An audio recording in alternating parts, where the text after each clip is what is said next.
A carta que Paulo escreve à igreja de Filipos, a carta aos Filipenses, capítulo 1. Eu quero ler 4 versículos. 4 versículos. A carta que o apóstolo Paulo escreveu à igreja de Filipe, aos Filipenses. Diz assim no capítulo 1, verso de número 27. Capítulo 1, verso de número 27. A palavra de Deus nos diz assim: não importa o que aconteça, exerçam a cidadania de maneira digna do Evangelho de Cristo, para que assim, quer eu vá e os veja, e quer apenas ouça ao seu respeito em minha ausência, fique eu sabendo que vocês permanecem firmes num só espírito, lutando unânimes pela fé evangélica. Em algumas traduções está escrito aí pela fé do Evangelho, mas é a mesma coisa. Verso número 28. Sem de forma alguma deixar-se intimidar por aqueles que se opõem a vocês. Para eles isso é um sinal de destruição, mas para vocês é de salvação, e isto da parte de Deus. Pois a vocês foi dado o privilégio de não apenas crer em Cristo, mas também de sofrer por Ele, já que estão passando pelo mesmo combate que me viram enfrentar, e agora ouvem que ainda enfrento. Amém. Amém? Queridos, eu coloquei um título sobre essa palavra, e o título é Elementos Essenciais para obtermos a vitória. O que nós precisamos ter para alcançarmos a vitória? Mas que vitória, pastor? Conquista material, conquista de emprego, de carro, de vida abundante? Não é sobre essa vitória que eu quero falar nessa noite. Então, que vitória, pastor, que nós vamos obter se nós assim fizermos o que nós vamos ouvir aqui? Que vitória nós vamos obter? A vitória sobre a perseguição contra o nosso inimigo. A vitória de que é a busca da igreja. A vitória de que nós estamos aqui todos os dias lutando, né? Essa semana que passou de domingo para cá, eu tenho certeza que você enfrentou muitas lutas, muitos problemas, muitas dificuldades, mas você venceu, você está aqui. E é mais uma vitória. E essa vitória é porque você está buscando um objetivo. E esse objetivo é a vida eterna. É viver eternamente com Deus, viver eternamente com Cristo.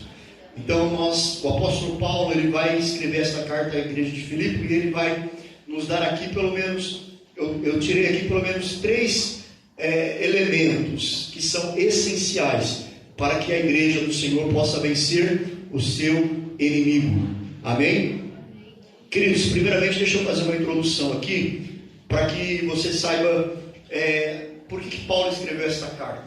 Primeiramente, Paulo, ele escreve essa carta por volta do ano de 61 depois de Cristo. Ou seja, Cristo já havia morrido, ressuscitado, assunto aos céus, e já estávamos ali no ano de 61. Já havia passado mais de 30 anos de evangelho, de pregação de evangelho, desde que Cristo fundou a igreja. Então Paulo, ele escreve essa carta e ele está preso aonde? Na cidade de Roma. Então ele escreve essa carta à igreja de Filipos, e essa cidade de Filipe, ela era uma cidade, uma colônia romana. Ela era uma cidade que estava na Grécia, porém ela era uma colônia romana, ou seja, ela não vivia as leis gregas, mas as leis romanas. A sua população, na grande maioria, eram cidadãos romanos, né? Como curiosidade, nessa carta Paulo não cita em momento algum o Antigo Testamento.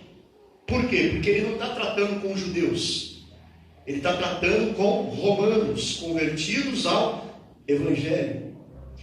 Então Paulo, ele escreve essa carta a essa igreja de Filipe, e provavelmente a sua população ali era de soldados que tinham se aposentado das fileiras militares, e como prêmio, recompensa por ter participado, né, de batalhas, eles ganhavam terras nessa cidade nessa cidade chamada Filipe, e ali eles permaneciam, né? Então era uma colônia romana, eles viviam a lei romana, a moeda era romana, as leis, tudo era romano. Então Paulo, por isso que ele fala aqui no início, quando nós lemos, Paulo vai falar de cidadania, né? Porque isso era uma coisa normal para aquela igreja, porque eles eram cidadãos de Roma fora de Roma.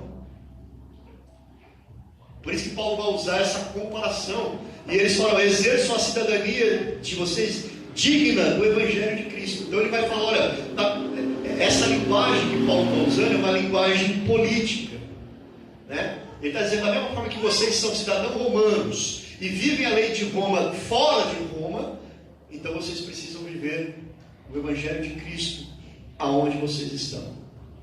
É essa a ideia que Paulo quer trazer. Paulo escreve esta carta, irmãos, primeiramente para fazer um agradecimento à igreja de Filipe, porque esta igreja, ela estava sustentando Paulo na sua prisão. Então, o primeiro motivo de Paulo escrever esta carta à igreja de Filipe era de gratidão pela igreja, porque a igreja estava levando a ele recursos, através de Epafrodito, levava recursos para Paulo, porque os irmãos sabem que a prisão de Paulo em Roma foi uma prisão diferenciada. Ele não ficou preso num cárcere, mas ele ficou preso em uma casa, onde ele era obrigado a pagar o seu aluguel, e onde ele tinha o recurso para isso. A igreja de Filipe ajudava, a igreja de Filipe então dava. Então Paulo ele escreve essa carta para agradecer.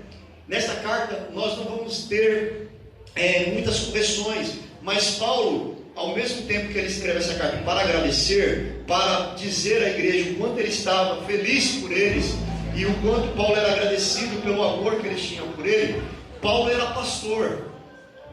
E como pastor, Paulo ele não perderia a oportunidade de trazer um ensinamento para a igreja, mesmo preso. Veja, irmãos, que assim é a cabeça de uma pessoa que foi chamada por Deus.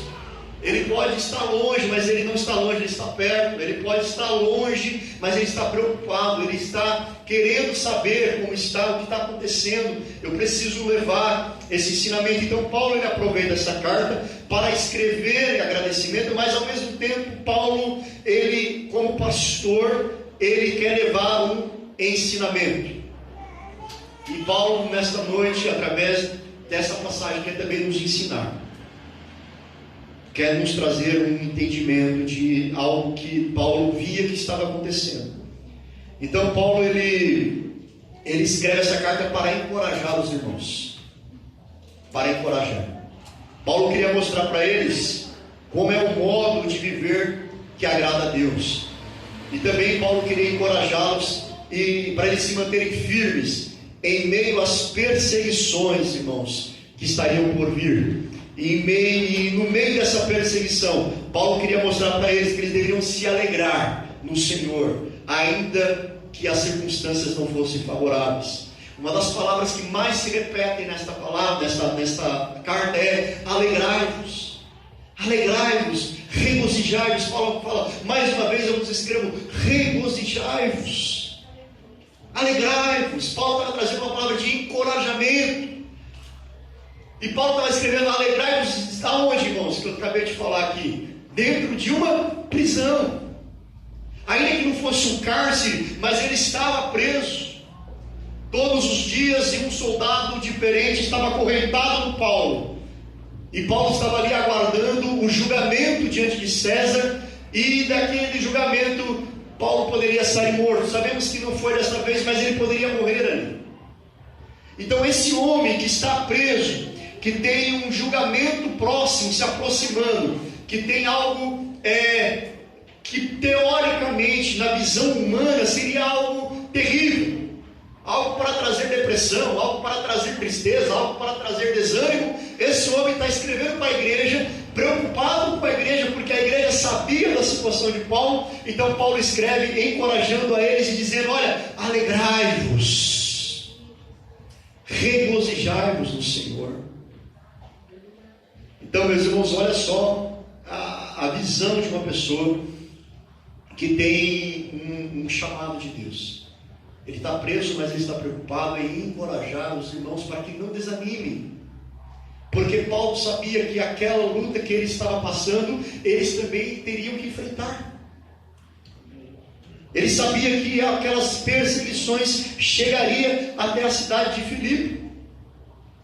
E já estava acontecendo, porque se você observar no verso 30, Paulo fala: já que vocês estão passando pelo mesmo combate que me viram enfrentar, e agora ouvem que ainda enfrento. Paulo está falando para a igreja: olha, vocês estão sendo perseguidos, mas vocês sabem que eu já fui. Eu não só fui, mas como eu estou sendo. E o único crime que Paulo cometeu foi de pregar o Evangelho de Jesus Cristo. O único crime que Paulo cometeu foi de levar a palavra de salvação para aqueles que estavam longe de Deus. Era a única acusação que havia sobre a vida de Paulo. Então muitas vezes é confuso, era difícil a igreja entender como pode alguém que serve a Deus, alguém que só faz o bem, alguém que prega o Evangelho, alguém que faz a obra, ainda assim sofrer tanto, ainda assim passar por tantas lutas, por tantas tribulações. Como pode isso acontecer? Então Paulo queria mostrar para a igreja que, ainda que as circunstâncias não fossem boas, Deus está no controle. Aleluia. Deus está no controle. Deu para entender, irmão? Amém. Ainda que a circunstância não seja boa, Deus está no controle. Ainda que pareça ruim, Deus está no controle. Por isso que o apóstolo Paulo fala: todas as coisas cooperam para o bem daqueles que amam a Deus.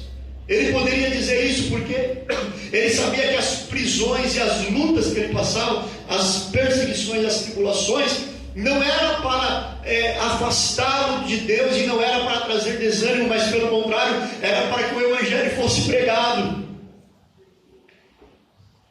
Quando nós lemos algumas cartas de Paulo, irmãos, nós vamos encontrar um homem se alegrando por estar passando por provações e lutas. Então isso é o Evangelho de Jesus Cristo. E eu, como pastor, Deus me levou a trazer essa palavra para a igreja para que você saiba, meu irmão, que o Evangelho de Jesus Cristo é esse. É esse. Eu não estou aqui dizendo que você tem que viver uma vida de sofrimento, não. Eu não sei o que Deus tem para você, eu não sei o que Deus tem para mim.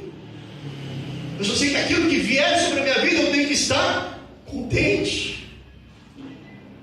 Se o que vier sobre mim é coisas boas, louvado seja o nome do Senhor.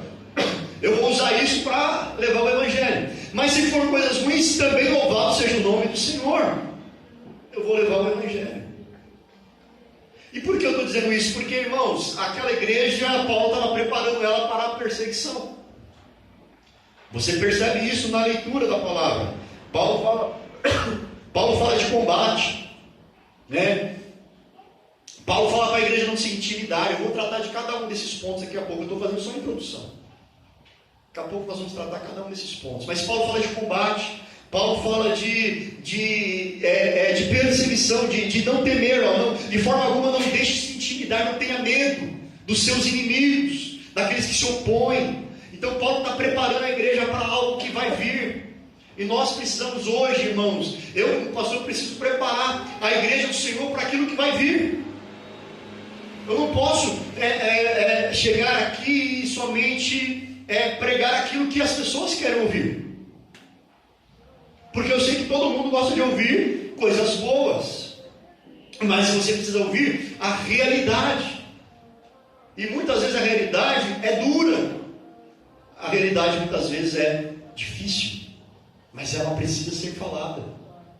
Então Paulo, ele está dizendo para a igreja: olha, não desanimem, fiquem firmes.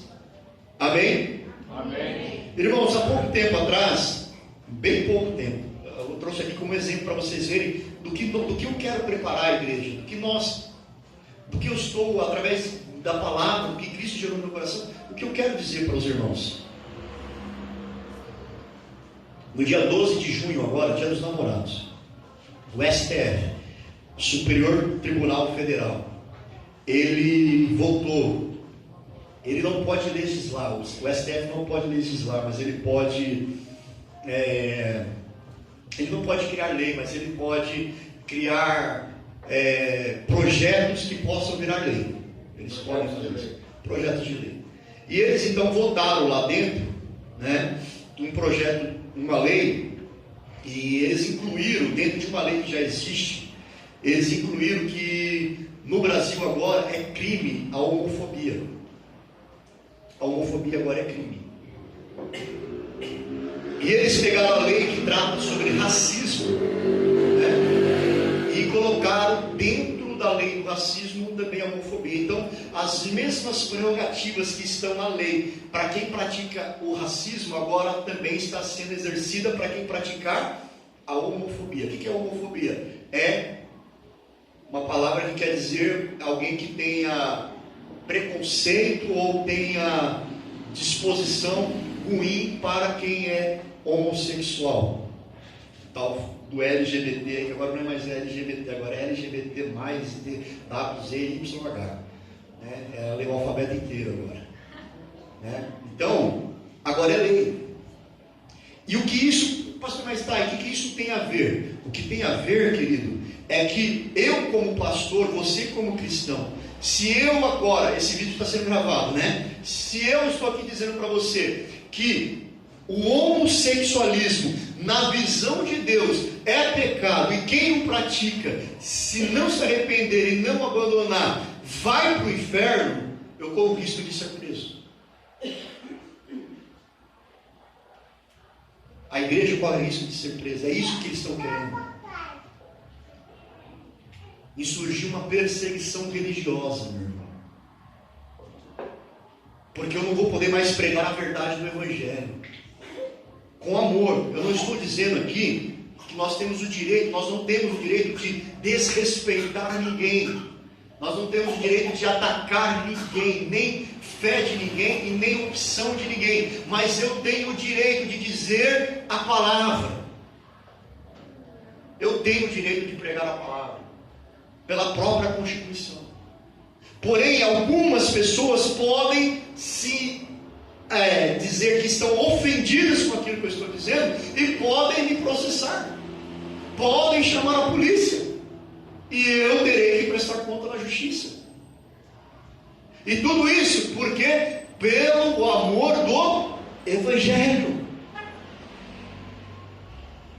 Então isso já está acontecendo, meu irmão.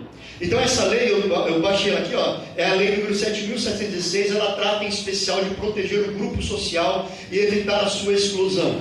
Com isso fica proibido o impedimento de acesso a qualquer estabelecimento comercial, hospedagem, inscrição em curso, escola, por causa da orientação sexual do cidadão. Será crime, por exemplo, expulsar um casal homossexual de um restaurante por eles serem do mesmo sexo. A lei também proíbe induzir, olha só, induzir ou estimular o preconceito contra qualquer um desses grupos por meio de qualquer forma de manifestação, como passeatas, agremiações e qualquer divulgação relacionada a isso. Qual é o problema desta lei, meu irmão? Ela coloca a homofobia como crime, em igualdade com o racismo. O problema dessa lei é que ela é muito genérica. Não tem detalhe do que é uma homofobia. Eu concordo, eu escrevi aqui, eu concordo que ninguém tem o direito de agredir a ninguém, ao outro. Porém, eu como pastor, eu tenho o direito de dizer que o homossexualismo é pecado como qualquer outro pecado. E quem o pratica está em pecado, necessita de arrependimento e abandonar a sua prática. Se eu disser isso, eu corro o risco de ser acusado, processado como homofóbico. E sobre esse contexto é que nós estamos vivendo. A partir do dia 12 de junho, nós estamos vivendo esse contexto. Então os irmãos conseguem entender que virá uma perseguição sobre a igreja, que logo nós estaremos sendo perseguidos por pregarmos o Evangelho, assim como Paulo foi.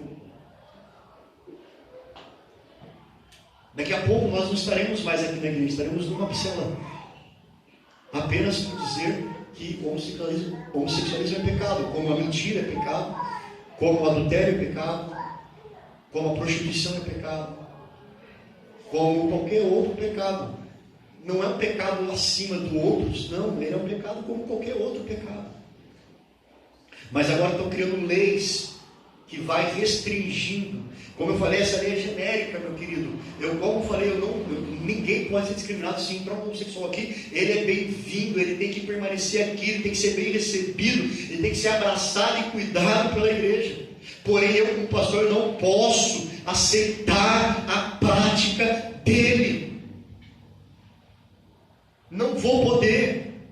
Vou ter que dizer: você, meu querido, é bem-vindo, mas o seu pecado, se você não arrepender, você será condenado. E isso, muitas vezes, porque como ela é genérica, não está definido, pode se enquadrar. Na Inglaterra, alguns meses atrás, um pastor canadense estava pregando em praça pública, e ele estava pregando isso, que o homossexualismo, o sodomismo é pecado. 2 homossexuais passaram, chamaram a polícia veio e grampeou o pastor, levou o pastor para a cadeia. Já está acontecendo em outros lugares, mas agora está no Brasil. Então isso aqui é só um exemplo, irmão, do que está por vir sobre a igreja. E aí, meu querido, o que nós vamos fazer? Vamos negar a Cristo por causa disso? Vamos negar a palavra por causa disso? Vamos abraçar? Vamos dizer que está tudo certo? Porque tem algumas denominações que aqui colocam agremiações. Quando falar agremiações, está falando de igreja. Nas entrelinhas está falando de igreja, irmão. Para a sociedade, a igreja é uma agremiação, é um clube, é uma sociedade anônima, é qualquer coisa. Eles não têm a visão espiritual que nós temos. Então, isso está acontecendo. Isso vai começar a acontecer com mais vezes, com mais acontecimentos. Nós vamos começar a ouvir isso com mais vezes agora. Amém? Então Paulo ele quer mostrar para a igreja o que nós devemos fazer no meio dessa sociedade, no meio desse mundo que a igreja estava vivendo ali em Filipe e que nós estamos vivendo agora. O problema da igreja de Filipe talvez não era o homossexualismo, eram os judaizantes, porque via que aquela igreja não cumpria, porque eles não eram judeus, não cumpriam o judaísmo e eles queriam judaizar. Esse era o contexto. E quem não era judaico, como os irmãos sabem, já falamos várias vezes aqui, quem não seguia a lei judaica, ele era discriminado. Não vendia, não comprava, não participava.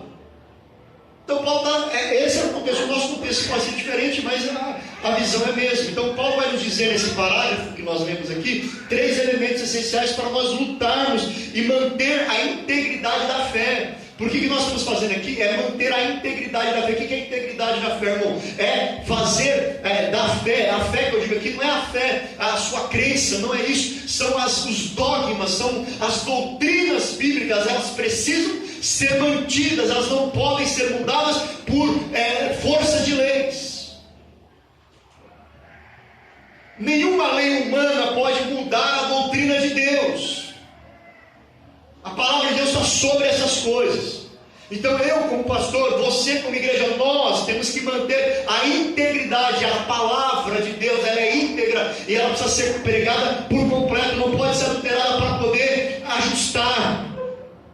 Como eu estava dizendo aqui, tem algumas denominações, aí não vou dizer nome porque, mas os irmãos sabem, algumas denominações já aceitaram essas coisas. Já existe igreja para homossexual. Já existe igreja que não é específica para homossexual, mas não vê problema algum em ter um homossexual dentro da igreja. Como eu também não vejo problema ter dentro da igreja, mas quando eu digo isso, tem igrejas que concordam e apoiam essa prática. Eu só estou dizendo essa prática porque eu estou dizendo desta lei, irmão. Mas qualquer outra prática que é pecado e que a igreja concorda, está errado. Está errado. A palavra de Deus tem que ser íntegra. Eu vou dar dar aqui alguns exemplos do que eu quero dizer daqui a pouco. Então, a primeira coisa, irmãos, escreve aí se você quiser, guarde no seu coração. A igreja, para vencer a perseguição, o inimigo que está se levantando, a igreja tem que ter coerência. Pastor, o que é coerência? Coerência é viver o que você crê. Coerência é praticar o que você diz. Isto é coerência. Ter coerência.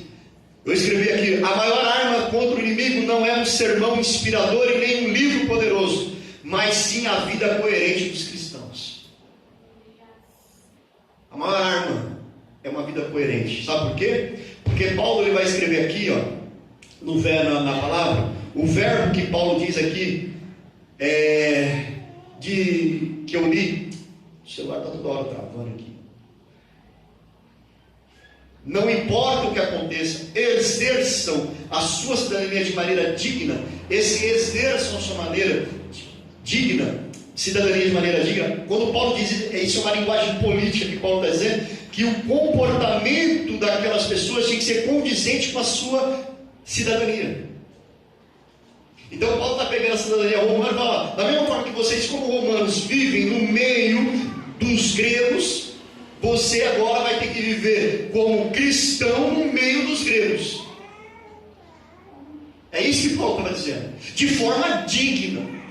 Ou seja, se os gregos praticam tais práticas, porque o homossexualismo não nasceu agora. Dizem os historiadores que Alexandre o Grande era homossexual. E ele foi o maior imperador grego. Então, meu querido, não é agora. Sodoma e Gomorra está lá atrás. Não é de hoje. Isso aí sempre existiu. O diabo, desde quando ele caiu, ele veio destruindo a humanidade. Porém, Paulo está dizendo: olha, vocês precisam viver como cristãos aí, cidadãos dos céus. Porque nós não temos mais cidadania na terra, meu irmão. A nossa cidade está no céu. O nosso RG é celestial. Sabia que no céu existe um cartório? No céu existe cartório. Porque quando nasce uma criança, onde você vai colocar o nome da criança? No cartório, né? A Esther nasceu, me deram o papel do hospital e falou: pai, o senhor tem 2 dias para ir lá no cartório e registrar ela. Porque para sair da criança tem que estar com a certidão, senão eles não liberam. No dia seguinte eu fui lá no cartório, registrei com o nome: Esther Luísa Nunes Dias. Esse é o nome dela. Quando você aceita Jesus, o que a palavra de Jesus fala? Senhor, escreve o meu nome. Aonde? No cartório do céu. Escreve meu nome aí, Senhor, no livro da vida. Aleluia. Glória a Deus. Ou seja, você é cidadão do céu agora, meu irmão. Aleluia. Você não é mais brasileiro, você não é mais osasquense, você é agora cidadão do céu. E como cidadão do céu, você tem que viver como cidadão do céu. Aleluia. No meio do povo, você é cidadão do céu. Glória a Deus. É isso que Paulo estava dizendo. Essa é a linguagem que Paulo queria dizer para eles. E eles entendiam o que Paulo queria dizer. E nós precisamos entender que nós estamos no mundo, mas não somos mais do mundo. Jesus falou: eu estou indo para o Pai, mas vocês não ficarão só, mandarei o Espírito Consolador. Pai, eu não peço que tire eles do mundo, mas que o Senhor esteja com eles no mundo. Então, nós estamos no mundo, mas não somos do mundo. Nós temos que viver conforme cidadãos do céu. Amém? Amém. Uma das armas da igreja, irmão, é viver a palavra de Deus. Ainda que isso custe danos. Foi o que eu escrevi aqui e eu já falei um pouquinho na introdução. Ainda que me custe danos. Ainda que eu, como pastor, tenha que ser preso por pregar a palavra do Senhor, eu tenho que ir. Eu tenho que enfrentar, eu não posso voltar atrás. Eu não posso negar. Eu não posso, para salvar a minha vida, dizer que não creio mais na palavra, porque se assim eu fizer, o meu nome que estava no livro vai ser riscado. E aí, meu irmão, era isso que Paulo estava dizendo para a igreja: olha, ainda que vocês sofram, não deixem de pregar o Evangelho. Olha aqui, verso de número 27, não importa o que aconteça. Não importa o que aconteça, vivam o Evangelho de Cristo, vivam a sua cidadania celestial. dano que você vai sofrer, você tem que viver o Evangelho. Aleluia. É difícil, hein, irmão? Meu Deus do céu, é muito difícil. Porque até então nós estamos falando só na teoria, e quando chegar à prática? Quando chegar à prática, irmão? Isso é muito para mim, eu vou embora. Se você desistir, meu irmão, é passagem direta para o inferno. Jesus falou: aquele que botou a mão no arado não olha para trás, não olha para frente. É difícil, hein, irmão? Mas Deus dá graça. Amém? Amém. Deus dá graça. Deus dá graça. Jesus está difícil.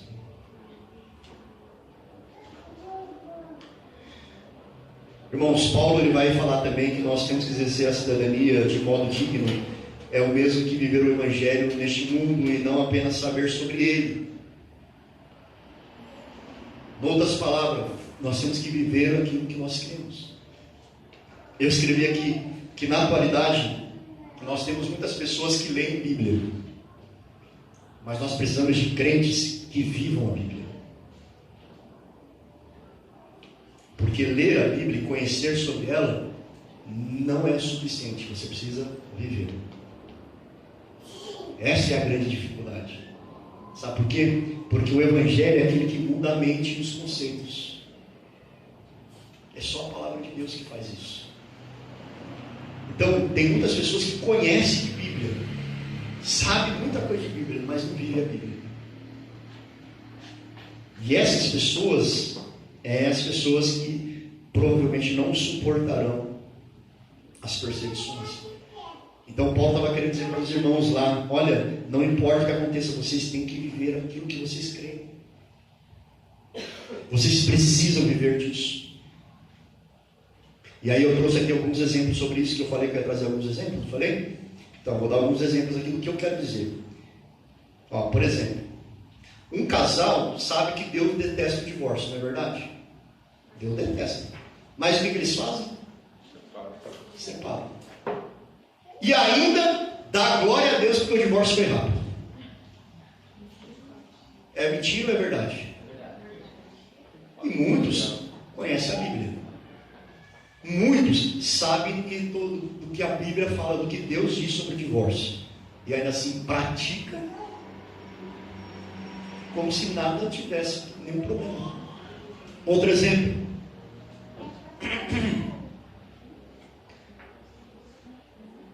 Um jovem ou uma jovem, aqui vai para os jovens, sabe, que Deus deseja que ele case com um rapaz, ou ela case, ou ele case com uma moça convertida, convertida. O que significa, irmão? Estar sob o mesmo jugo. E o que os jovens hoje costumam fazer? Não. Dentro da igreja, ou dentro, ele não quer saber de um jovem cristão, ele quer pegar um jovem lá fora, lá no mundo. Quer namorar com uma jovem lá no mundo. Sendo que a Bíblia diz o quê? Que isso é errado. Que isso é pecado. Um outro exemplo. Pais sabem, pais cristãos sabem que sexo fora do casamento é pecado. E o que muitos pais fazem? Permitem que os filhos namorem com quem quiser, da forma que quiser, sem orientação nenhuma. Ainda diz que isso é bênção. São exemplos que acontecem ou não acontecem, irmãos? A Bíblia diz que nós temos que, coloquei aqui, a Bíblia diz que nós temos que ser corretos diante da lei dos homens, desde que a lei dos homens não seja contra a palavra. Verdade ou não? Temos que ser corretos com a lei dos homens. E que muitos irmãos fazem, descumprem a lei. E aí você pode aplicar o que você quiser nessa lei que eu estou dizendo. Lei de trânsito é uma lei simples, mas muitos descumprem. Igual a história, uma vez eu estava ouvindo o pastor Paulo Romero pregar, e ele falou assim que ele estava, não, Paulo Romero não, acho que foi o Paulo Lutero, um dos dois Paulo. E ele falou que ele estava lá indo para uma cidade a pregar, e no meio da estrada, ele começou a distrair com a beleza, e falar com Deus da beleza da estrada. E começou, né? Ai, coisa linda. Quando ele se deu conta, já estava quase atrasado. O que ele fez? Lá na frente ele pegou um trânsito. O que ele fez? Ah, Deus, perdoa aí. Foi pelo acostamento. Ó, no acostamento. Que diz que é proibido o carro transitar, né? E ele foi, chegou na frente do policial, ó. Falou?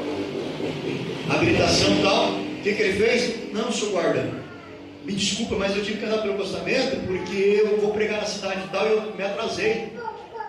Aí o guarda, que era crente, falou: ei, pastor, que exemplo, hein? O senhor vai subir no púlpito para pregar e está descumprindo a lei dos homens. E aí, irmão?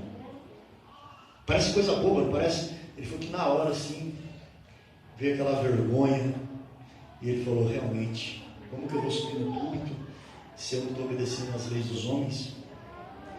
Então, meu irmão, é isso que Paulo está dizendo. A nossa vida tem que estar, a nossa cidadania é do céu. Então nós temos que viver como cidadãos dos céus. Parece coisa boba, mas não é. Não é, meu irmão. E essas coisas que vai nos dar vitória quando vier as perseguições. Essa coerência. E é isso que o mundo está vendo lá fora também, meu irmão. É isso que as pessoas estão observando. As pessoas querem saber se aquilo que você diz coincide com aquilo que você pratica. Amém, irmãos? Amém. Então, primeira coisa aí, ó. Eu escrevi aqui, ó, a maior arma contra o diabo é uma vida piedosa. Uma congregação que se comporta de maneira condizente com as suas convicções derrotará o inimigo. Esse é o primeiro elemento para a vitória na batalha.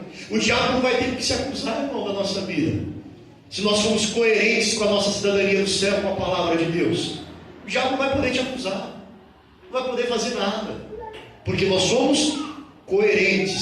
A coerência é que vai fazer nós vencermos o nosso inimigo. Amém? Amém. O segundo ponto: vivam em cooperação. Paulo vai tratar sobre isso. Esse é o segundo elemento essencial para vencermos as batalhas. É algo extremamente importante. Nós podemos chamar essa cooperação de comunhão, de união. Nós, como igreja, irmãos, nós vamos vencer o nosso inimigo debaixo da união. Debaixo da união. Porque olha o que Paulo fala aqui no verso 27 mesmo: vocês permaneçam firmes num só espírito, lutando unânimes pela fé. Então permaneçam num só espírito. Essa palavra permanecer num só espírito, Paulo vai usar um outro termo grego aqui, irmãos, que é comum no esporte. Paulo agora sai da linguagem política e vem para a linguagem esportiva. Paulo usava muito isso. E ele vai usar um termo aqui que eu coloquei aqui, chama, eu não sei falar grego, irmão. Não sou como o pastor Daniel, não fez grego. O termo grego utilizado é sunateleu. Eu acho que é isso mesmo, sunateleu. Que significa lutar juntos como atletas. É esse termo que Paulo está escrevendo aqui para a igreja de Filipe. Olha, vocês precisam ser como atletas. Por quê? Eles eram romanos, mas eles viviam na Grécia. A Grécia era o berço dos esportes. A Olimpíada surgiu aonde? Em Atenas, Grécia. Então Paulo está usando um termo comum para aquelas pessoas. E sabe o que Paulo queria dizer, irmão? É muito interessante isso.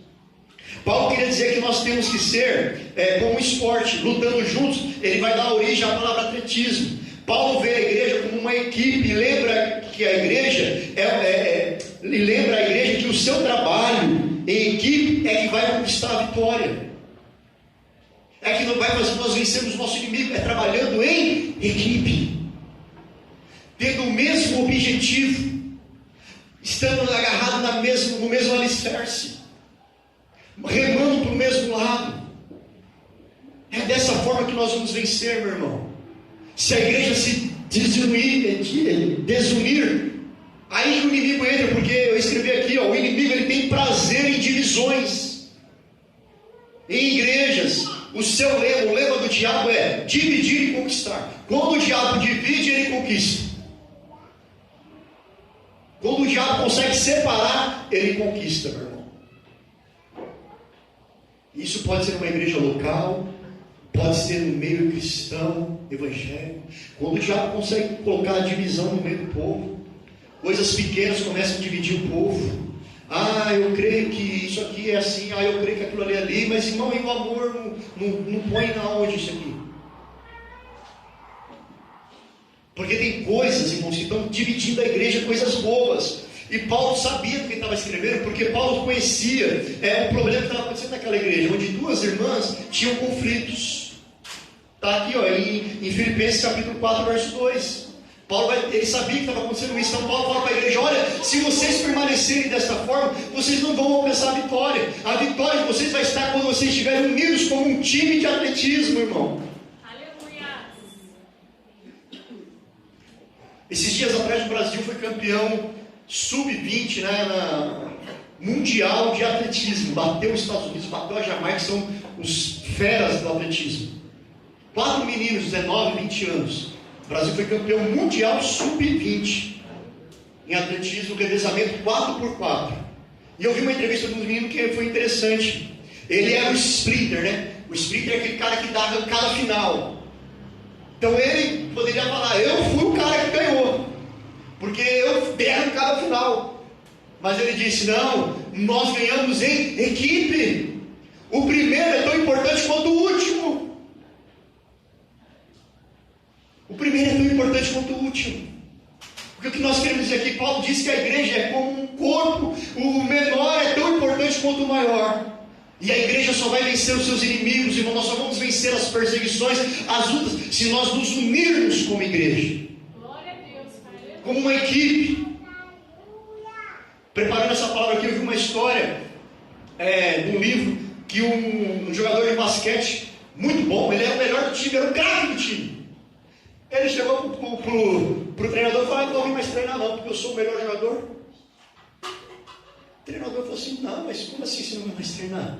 Você precisa treinar? Não, eu sou bom, eu sou o cara, eu faço, eu aconteço. O treinador falou assim: não sou, você é verdade, eu só vou aparecer no jogo. Ele falou: não pode. Não, mas por quê? Porque você precisa desses caras. Porque se esses caras não armar a jogada para você, você não faz cesta. Se você não estiver entrosado com esses caras, você não vai saber a jogada que tem que ser feita. Você é o melhor, realmente. Sem você a gente não é nada, mas sem eles você também não é nada. O treinador falou para o cara. E aí você precisa treinar. Sabe o que significa o treinamento para o crente? Precisa ter prática com Deus, vida com Deus. Esse é o treinamento. A igreja precisa orar junto, a igreja precisa estar junto, precisa jejuar, precisa buscar junto, porque eu preciso de vocês precisam de mim. É assim que nós vamos vencer, meu irmão. Aleluia. Em cooperação, em comunhão, em união. O diabo quer dividir, mas nós não podemos permitir. Amém? Amém. Paulo vai falar sobre isso. A igreja lembra uma equipe de atletismo e o seu trabalho em equipe é que vai conquistar vitórias. Guardou isso aí, meu irmão? Glória a Deus. Divisão é do diabo. Nós precisamos do outro. Nós vivemos juntos e vamos vencer essa batalha juntos. Nós vamos chegar no céu juntos, unidos, como igreja do Senhor. Quando o irmão estiver fraco, vai lá e dá ânimo para o irmão. Levanta o irmão, ora por ele, abraça ele. Diz que ele é importante, que ele não pode parar, que ele pode existir. Porque só em equipe nós vamos alcançar. Amém, meu querido? Amém. O terceiro ponto que Paulo vai falar, elemento essencial para vencermos os nossos inimigos: confiança em Deus. Paulo vai dizer aqui no verso 28: de forma alguma deixe-se intimidar por aqueles que se opõem a vocês. Essa palavra no grego, intimidar, Paulo vai dizer que o termo ali usado é o termo usado, o cavalo que se assusta na batalha. Paulo está dizendo assim: vocês não podem ser como o cavalo que se assusta na batalha, porque o cavalo, quando ele se assusta na batalha, perdeu a batalha. O cara que está lá em cima, lá controlando, perdeu o controle. Não dá. Quem já viu o cavalo quando está assustado, você tem controle dele? Não, o bicho pula e corre, te joga para baixo e vai embora. Então Paulo está dizendo: olha, vocês não podem se assustar, se acovardar na batalha. E eu escrevi aqui: nenhum cristão deve temer e enfrentar o seu inimigo, Nesses versículos, Paulo vai apresentar vários estímulos para nos fortalecer na confiança durante a batalha, irmão. Então nós não podemos, que nem eu estou dizendo para você que essa lei maldita que está aí para ser votada, para ser colocada em prática, isso não pode trazer temor para a minha vida. Eu preciso continuar lutando contra o inimigo. Amém. Isso não pode nos atemorizar, não pode tirar nossa fé, não pode tirar nossa força, o nosso vigor, não. Temos que continuar, enquanto o Senhor permitir, vamos continuar. É isso que Paulo vai dizer para a igreja de Filipe: olha, não se assustem por aqueles que se opõem a vocês, por aqueles que se levantam. E Paulo vai dar alguns estímulos. Primeiro estímulo que Paulo vai dar para aquela igreja, está lá no verso 29. Em primeiro lugar, as lutas provam que nós somos salvos. Porque Paulo vai dizer isso aqui, ó. Verso 28, aliás. Para eles isso é um sinal de destruição, mas para vocês de salvação. E isso da parte de Deus. Então, meu irmão, a perseguição para quem está lá fora, vamos perseguir a igreja, vamos matar, vamos destruir, vamos acabar com tudo. Para eles é um sinal de destruição, mas para nós que cremos é um sinal de salvação, meu irmão. Porque se destruir este corpo, se esse tabernáculo feito de carne, de osso, se desfazer, eu tenho um celestial, eterno, edifício de Deus, meu irmão. O diabo pensa que matar crente é destruição, ele está enganado. Matar crente, destruir crente é vitória, meu irmão. É vitória. Porque nós vamos sair desse mundo corrompido e vamos para o céu. Vamos para o céu. Olha que coisa boa. Paulo tinha esse dilema na vida dele. Paulo, olha, eu não sei o que eu quero, porque para mim melhor é estar com Cristo. Que eu morresse logo, acaba logo com isso, corta minha cabeça. Olha o desejo do homem, corta logo minha cabeça, cara, me mata logo, quero ir para o céu. Quero ir para o Senhor, quero ver o Senhor. Mas aí depois ele pensou bem, falou: não, mas se isso for, Senhor, produzir frutos para a tua igreja, se isso for bom para a tua igreja, eu permaneço um pouquinho mais aqui, Senhor. Mas a vontade dele era: corta logo minha cabeça, César. Você pensa que está me matando? Você não está me matando, não. Então, para o inimigo, olha, primeiro lugar, o primeiro estímulo que Paulo dá: olha, não desista, porque se você morrer, você vai para o céu. É salvação para a tua vida. É salvação, meu irmão. Dá para dar glória a Deus, não? Glória a Deus. Dá para dar glória a Deus? Aleluia. Louvado é o nome do Senhor. Eu escrevi aqui, ó: aceitar a Cristo, ao contrário de que muitos pensam, não põe um ponto final nas lutas, mas na realidade é apenas o começo de novas batalhas. Tem pessoas que até hoje pensam: eu vou para a igreja, eu vou aceitar Cristo porque o vento vai acabar, nada mais de ruim vai acontecer, eu vou ser o queridinho, eu vou ser a menina dos olhos do Senhor, eu vou ser o queridinho do Senhor. Nós tivemos na reunião de obreiros, a primeira palavra que o pastor disse lá foi o seguinte: quem lembra? Qual foi a primeira palavra que o pastor César Ferreira falou? Deus não tem dó de você. E é verdade. Estou falando aqui de Paulo, preso, perseguido, para a honra e glória do Senhor. Deus não tem dó de você. Se Ele quiser fazer, Ele vai fazer e vai acontecer. Ponto. Não adianta ficar coitadinho. Ai, Senhor, eu sou o cara que mais louva lá na igreja, não pode acontecer um mal comigo.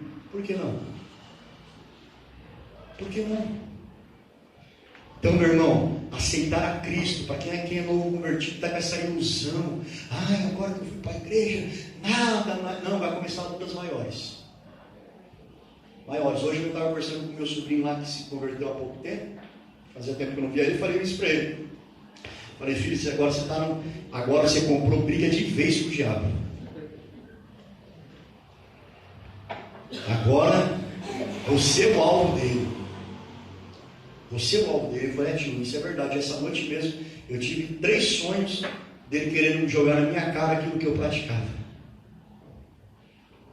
Deu um sonho para ele, dele fumando droga, usando droga. Depois deu um sonho para ele batendo na mãe, porque ele fazia isso. E depois deu um sonho para ele dele bebendo.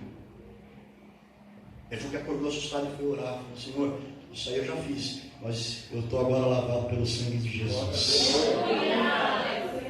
É isso aí, meu querido. O diabo vai lutar contra a tua vida, mas olha, esteja firme, porque Deus é contigo. Entendeu, meu irmão? Então, aceitar a Cristo é o começo de uma nova batalha. E se você não estiver firme, você não permanece. Olha que Jesus fala em João 16:33: no mundo tereis, mas tenham bom ânimo.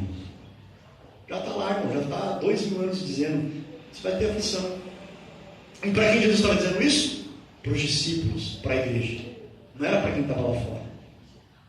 Olha só o que diz Paulo escrevendo a Timóteo, capítulo 2, aliás, 2 Timóteo 3,12. Olha o que Paulo diz: ora, todos quantos querem viver piedosamente em Cristo Jesus serão perseguidos.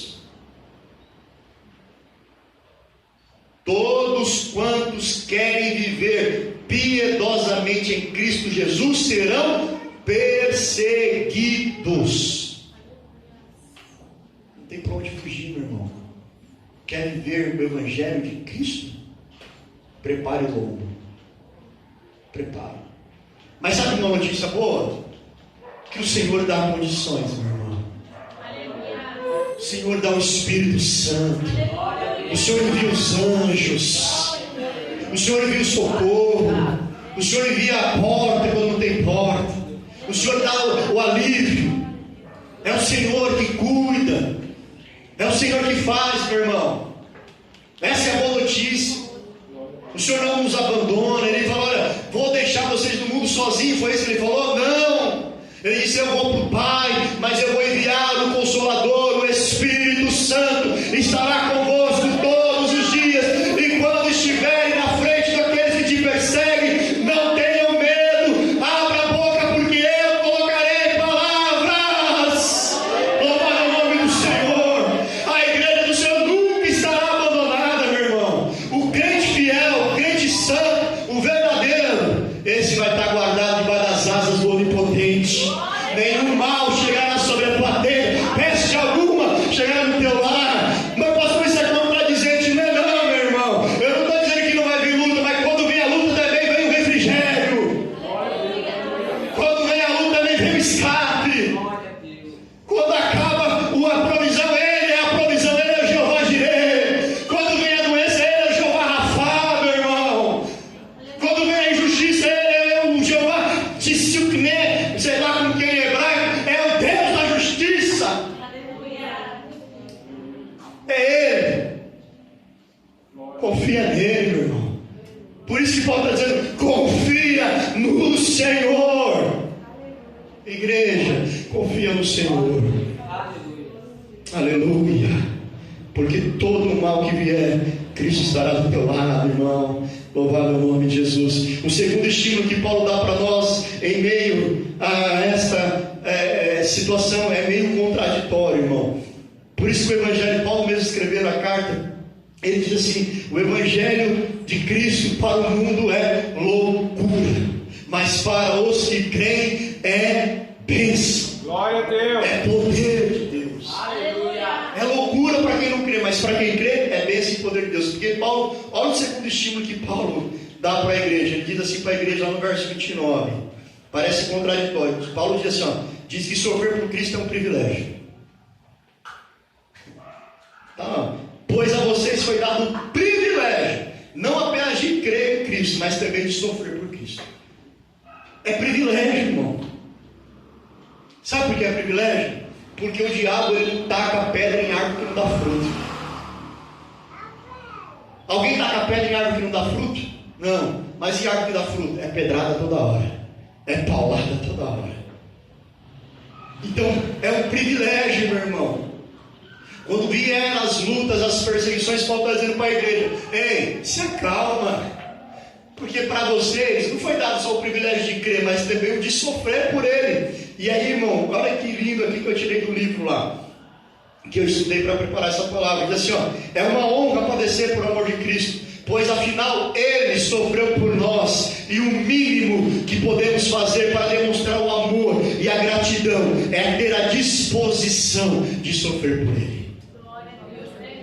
É o mínimo que nós podemos fazer, porque Ele sofreu por nós, Ele sofreu por mim e por você. Ele sangrou, Ele sentiu dor, Ele foi humilhado, cusparado, espancado. Por quê? Por você. E agora, qual é o mínimo que eu tenho que fazer? Sofrer por Ele. Qual o sofrimento? O que vier. Se é por Ele, Pedro vai escrever isso lá na carta de Pedro. Pedro fala assim, ó: se vocês sofrem porque vocês são malfeitores, bandidos, tá? Bem nessa linguagem mesmo, malfeitores, bandidos, corruptos, privilégio nenhum, honra nenhuma tem nisso. Mas se sofrem por amor de Cristo, se vocês estão sofrendo porque o amor de Cristo está em vocês, que glória que tem nisso. Que glória, irmãos. Que glória. Não parece meio contraditório? Como assim? É contraditório, mas é verdadeiro. Sofrer por Cristo é um privilégio. Aleluia! É um privilégio. É algo de honra. É honra poder sofrer por amor de Cristo. Vamos lá, senão o tempo não deixa. O terceiro estímulo que Paulo vai dar aqui, irmãos, é saber que outros também estão passando pelo mesmo conflito. Isso conforta, irmão. Conforta a gente. Porque Satanás quer nos convencer de que nós somos os únicos que estamos nessa batalha. Estamos sozinhos, abandonados. Deus me abandonou, Deus não me ama, Deus não quer saber de mim, é só eu, tá difícil. O diabo quer que você pense assim. Mas a verdade, meu irmão, é que existem milhares e milhares de servos do Senhor neste momento, sofrendo por amor de Cristo. E isso é estímulo para nós. É estímulo para nós permanecermos na presença do Senhor. Se aquele irmão suporta, por que eu não posso suportar? Se aquela irmã suporta, por que eu não posso suportar? Vou suportar por amor de Cristo. É estímulo, irmão, saber que outros estão padecendo e eu não estou sozinho. Mas o diabo gosta de fazer isso. Esse Deus seu te abandonou. Você está sozinho. Está nem aí para você, não se importa. É mentira. É mentira desse miserável. Desse pai da mentira. Olha que interessante, irmãos. Paulo quer nos ensinar aqui que mudança geográfica, meu irmão, não costuma resolver problemas. Quando ele diz isso aqui, olha, que nós não estamos sozinhos, que existem outros padecendo conosco, e ele dá o exemplo dele mesmo, no verso 30, ele diz, já que estão passando pelo mesmo combate que me viram enfrentar e agora houve que ainda enfrentam, Paulo está dizendo assim, eu passei, estou passando, e vocês também estão passando. Isso é para confortar vocês. Olha, se eu passei e eu venci, estou vencendo até agora, vocês também vão vencer. E Paulo está dizendo que mudança geográfica não resolve o problema, porque Paulo está em Roma sofrendo, e os filipenses estão em Filipe fazendo o quê? Sofrendo. Então, meu irmão, não, está difícil aqui nesse lugar, eu vou para a igreja A. Não vai mudar nada, não. Vai continuar o sofrimento lá. Não, agora eu vou para a igreja B. O sofrimento também vai estar lá. Sabe por quê, meu irmão? Olha aí, segura essa daí agora. Pois a natureza humana é a mesma onde nós nos encontramos, e o inimigo também é o mesmo. A natureza humana é a mesma. Você pode mudar de A, de B, de C, de cidade, de país. Se Deus não mudar a sua vida, você não for uma nova criatura, vai ser sempre a mesma coisa. Porque a natureza é a mesma.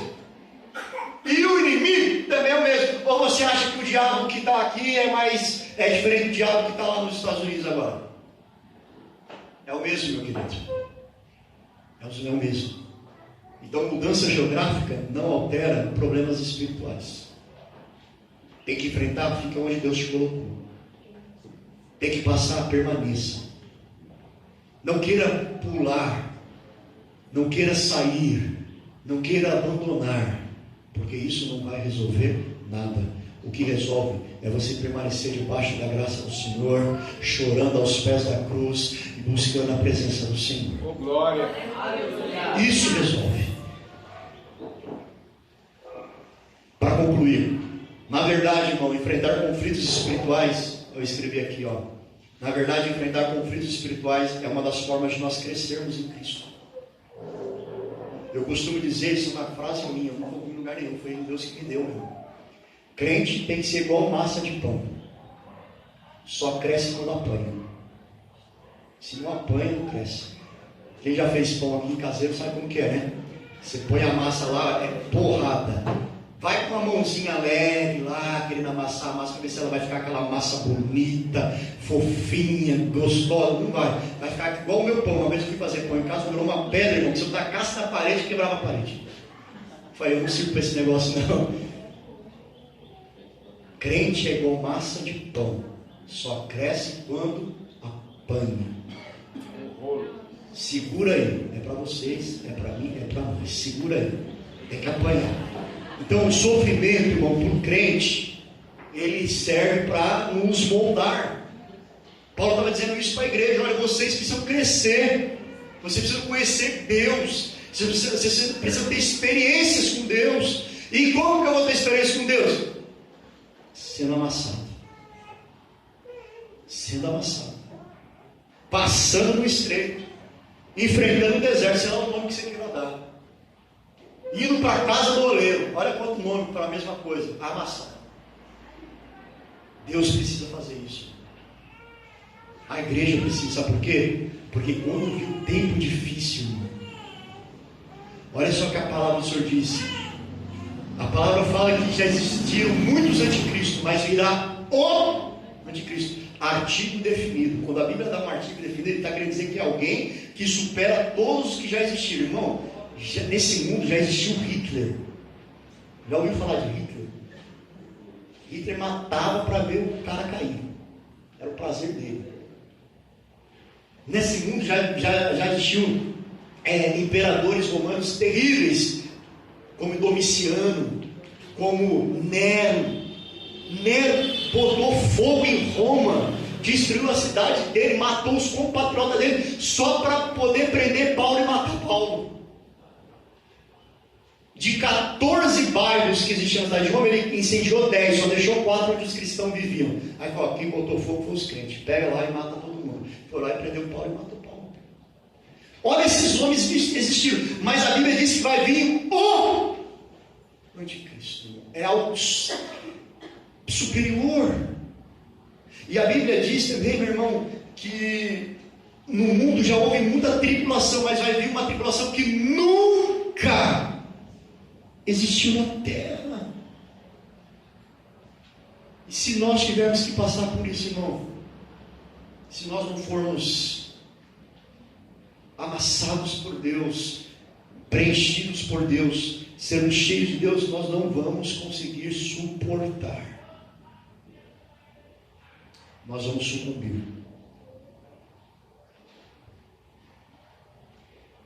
Só que Deus, olha só, Deus nos dá as forças necessárias para permanecermos firmes contra o inimigo.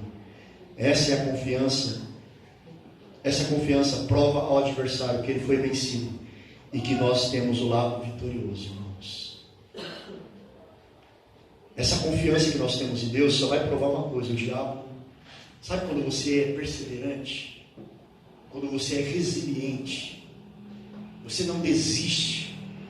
Está doendo, está difícil, está sendo perseguido, mas eu permaneço. Isso vai provar para o diabo uma coisa: ele é um derrotado e nós estamos do lado vitorioso. Aleluia! Aquele grande dia vai provar isso, irmão, que nós fomos vitoriosos, que nós suportamos todas as coisas, estamos do lado certo. Estamos do lado certo. vai ser um testemunho para todas as pessoas que nos perseguem, que nos odeiam, que querem nos matar, para o diabo, para tudo. Vai ser um testemunho. Olha, aquele povo sofreu, mas eles permaneceram. E agora estão diante do lado vitorioso. Quais são os 3 elementos que nós precisamos ter, irmão, para poder vencer nossos inimigos? Qual foi o primeiro? Coerência. O que é coerência? Viver aquilo que nós somos. Nós somos cidadãos dos céus. Então vivemos como cidadãos dos céus no mundo corrompido, no mundo aonde querem nos perseguir, numa sociedade que é contrária à palavra de Deus. É ali que nós temos que ser cidadãos dos céus. É aí. Amém? Qual é o segundo? Viver em comunhão, cooperação, como igreja unida, fortalecida, um socorrendo o outro, um ajudando o outro, um vivendo pelo outro, um morrendo pelo outro. Amém? A igreja tem que ser assim. E se a igreja for assim, o inimigo é vencido. Ele tem que partir, ele tem que bater em retirada. Ele não pode. E o terceiro que eu acabei de ler? Confiança em Deus. Viver em confiança em Deus. E para isso Paulo deu vários estímulos para aquela igreja de Filipe. E deu estímulos para nós hoje. Você tem que ser daqui hoje estimulado a enfrentar tudo por amor de Cristo, a suportar todas as coisas. Fique de pé em nome do Senhor Jesus. Eu gostaria, irmão, muito, muito mesmo, de poder, humanamente falando, tá? Humanamente falando, eu gostaria muito de poder dizer para você que nada disso vai acontecer, de que tudo vai ser uma mil maravilha, de que você não vai ter que enfrentar nenhum tipo de problema por causa do amor de Cristo. Eu gostaria muito, porém eu não posso. Eu preciso pregar a verdade. Esses dias eu ouvi uma frase do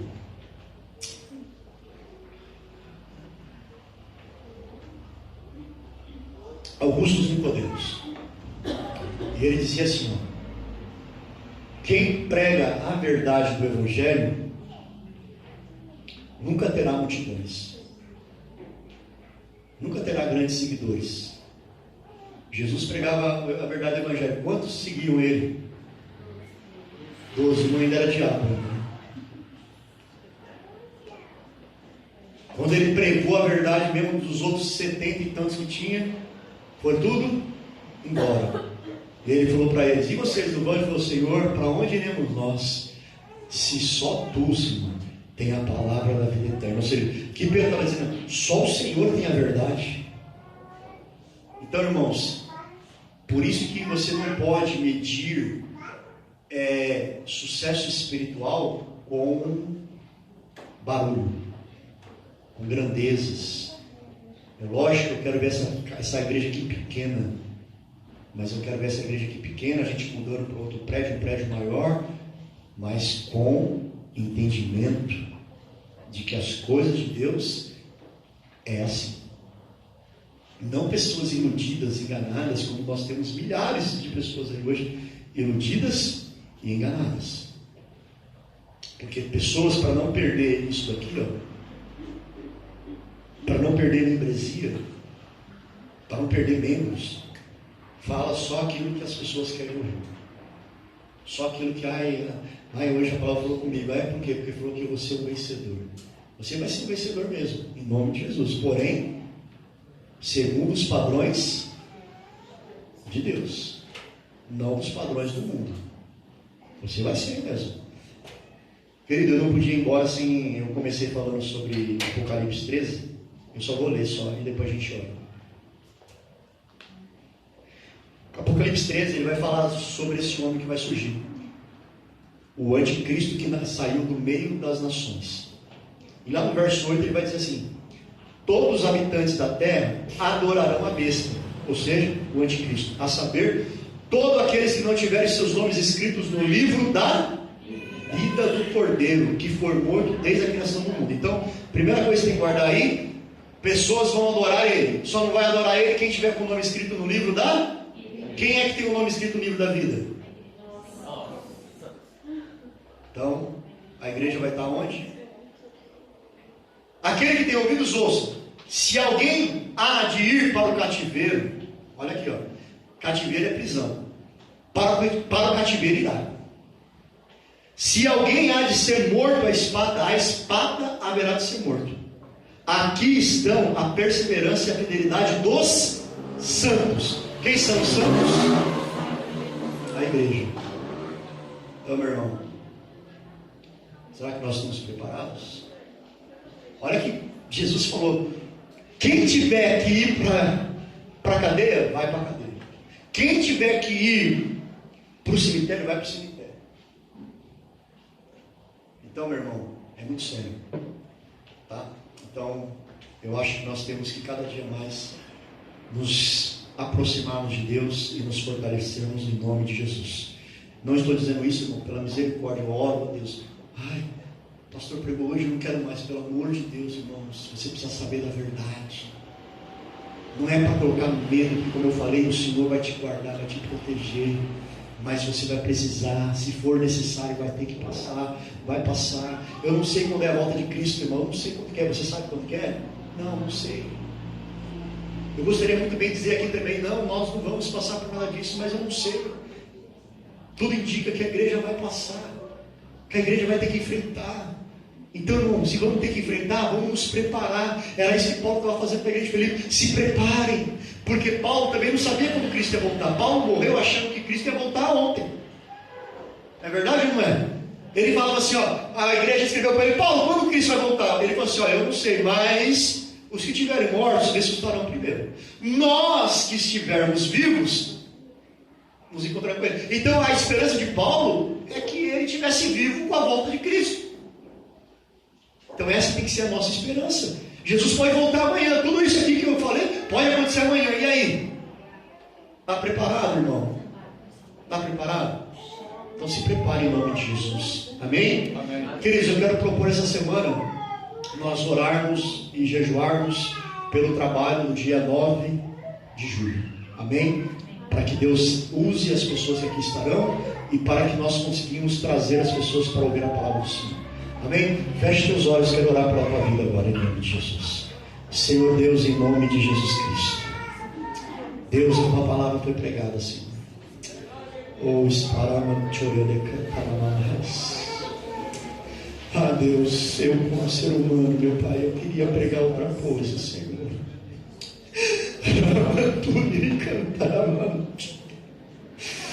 Oh, Senhor, eu queria dizer outra coisa. Mas eu não posso.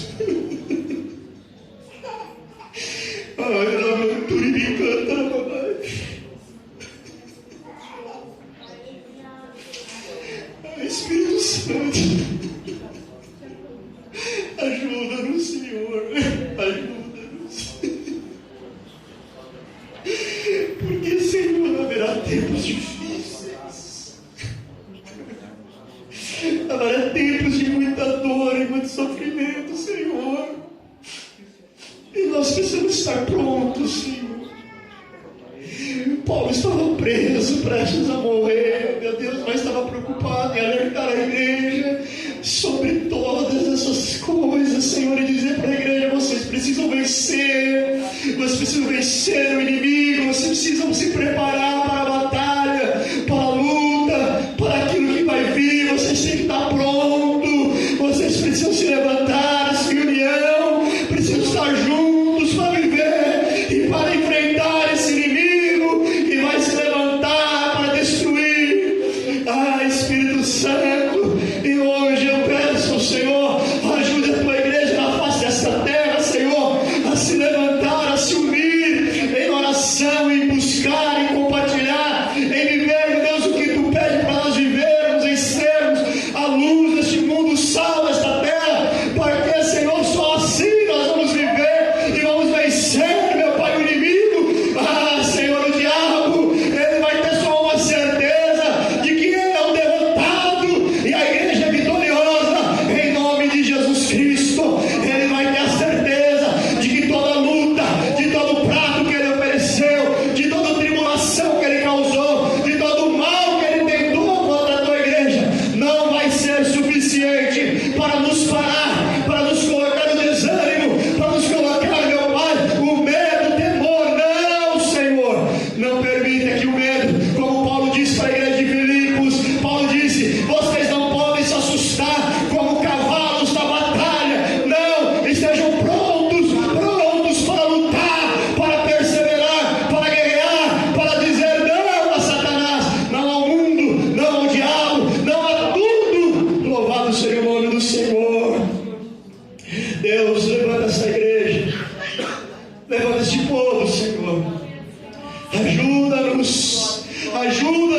santo, do que é sagrado, do que é verdadeiro, e a visão de Ti, Jesus.